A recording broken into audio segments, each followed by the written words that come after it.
of senior citizens cruising around town on inline skates, let alone setting racing records in national competitions. 78-year-old Roger Olson was making impressive strides in his sport until a recent health speed bump nearly knocked him off his skates. I strapped on my own wheels to chase down this story and learned why Roger is crediting the pandemic with saving his life. His wheels keep rolling. No matter how much wind is blowing, he's fit, fast, and focused. Slice the wind with your hands.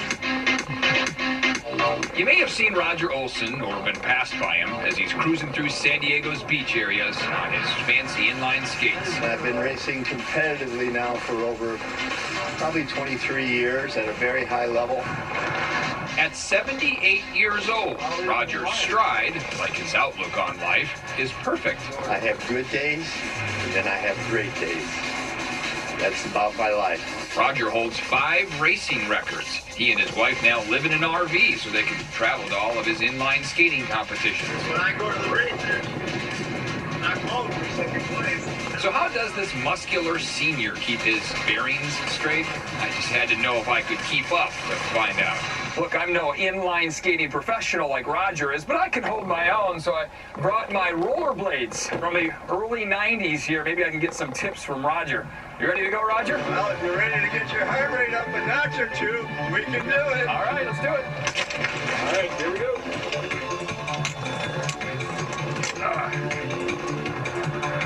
What's the fastest you've ever been on these?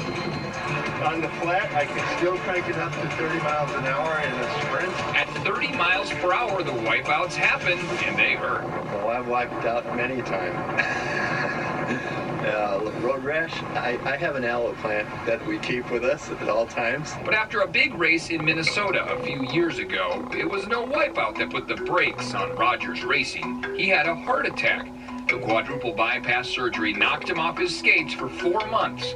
Then, while training recently, he got really dizzy. This pandemic gave me the ability to really check into it further. Turns out he had a leaking mitral valve, causing his heart to work harder to pump blood through his body. He had a gradual decline in his exercise tolerance. Scripps doctor Matthew Price says due to Roger's past surgery, he wasn't a good candidate for another open heart procedure. So Roger opted for a minimally invasive catheter procedure using Abbott's Mitra Clip device. It's threaded through an artery in the leg up to the left atrium of the heart and positioned to close part of the mitral valve. When the heart squeezes, if this valve is not competent, blood goes backwards to your lungs. And then you feel out of breath when you exercise. Not fixing a heart valve can lead to major health complications and even death. The procedure has been around for a few years, but a new clinical trial launched by Scripps, the only one of its kind in Southern California, is looking into whether it should be more widely available to patients. I was feeling absolutely no side effects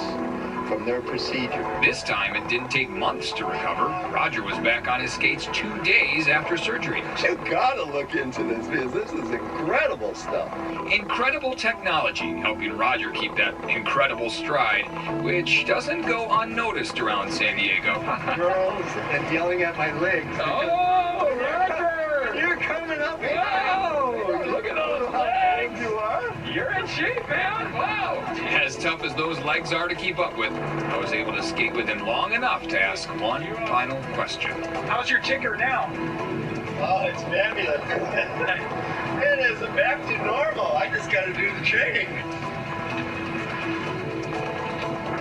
Amazing stride, doesn't he? You know, between 400 and 500 patients will take part in Scripps' clinical trial over the next year. Half will get open heart surgery, half will get the Mitra Clip.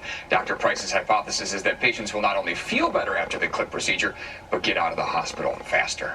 That's incredible what they're doing. I mean, you know, my husband works for Edwards, and they make the heart valve. Right. And patients sometimes go home the next day. Technology is just incredible. Instead of doing open heart surgery, and this Mitra Clip is tremendous. Yeah, right 2 days after he was able to to get on his skates. By the way, a little inline skating trick Roger taught me. He uses this thing called a double push. He uses the outside edge of his skate and carves it in using the inside edge. I've been skating for 30-something years, and I had no idea you could even do this. So he's getting a double push on one stride. But his blades also look very different than yours. Those are like $2,700 blades. Oh, okay. If you bought them retail, but he's so good that he gets sponsored for those kind of things. At 78, he's getting sponsorships. He is amazing. Thanks for telling his story. He can really move. Yeah, great job. Not a bad place to rollerblade. Right? San Diego, he loves it. He lives here, right? You said they travel a lot. Yeah, but he trains here, and I think that's one of the reasons why, because of our wonderful climate here. I mean, why wouldn't you, right? I mean, I feel bad because I was like, wow, look at those legs, but I guess I'm not the only one. You ladies yell at him all the time to tell me those are some great quads and calves. Good job, Roger. My goodness. Yeah, we do have a great place for any kind of outdoor skating, running, cycling, whatever you want to do. I mean, look at this morning. This is the view by Carlsbad.